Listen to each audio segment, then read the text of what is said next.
Mohamed Khaireddine, c'est aussi un auteur, un grand auteur marocain qui a inspiré donc sa génération, mais aussi les générations futures à travers ses écrits, à travers son histoire et à travers de tout ce qu'il a voulu laisser aux générations à venir. Sans bien sûr parler de tout son engagement en faveur du peuple, en faveur des opprimés, en faveur de la langue amazigh aussi, et ça c'est très important. Donc j'ai découvert dans son univers quelque chose de différent par rapport à la littérature de langue française que nous connaissions auparavant à l'université. Je suis intéressée à Mohamed Khaireddine parce que c'est un écrivain qui a participé au réveil identitaire et grâce à ses livres,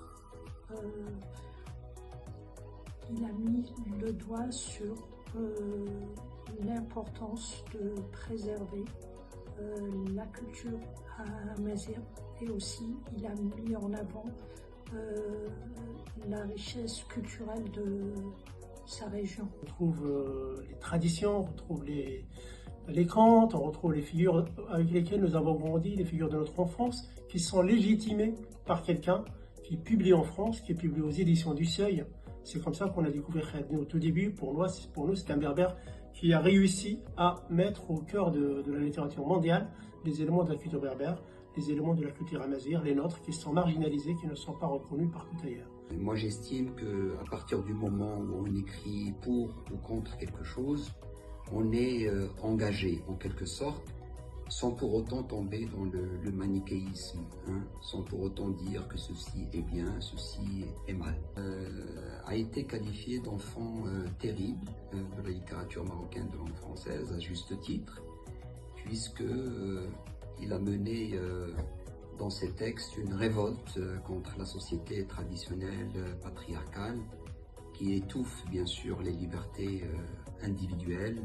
À travers ces romans, j'ai commencé à prendre des mots dont j'avais besoin pour pouvoir communiquer avec l'autre.